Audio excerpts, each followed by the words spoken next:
Општина Гостивари покрај ниските температури продолжува со реализација на зацртаната програма. Во населбата Млаки се прошири водоводната мрежа, а се изврши изголемување на профилот на цевките.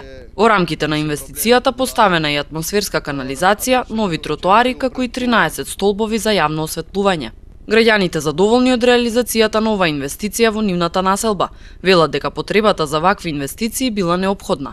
Ние како жители од местната заедница на Млаки сме задоволни од работите што ги презема општината и градоначалникот. Подолго време не мачат многу проблеми, комунални проблеми што не биле решавани, меѓутоа во овој мандат на градоначалникот многу работи, многу захвати се реализирани. Проширувањето на водоводниот систем е финансирано од кредитот на КФВ банка во износ од 25.000 евра. Општина Гостивар инвестираше 30.000 евра за осветлувањето и тротоарите.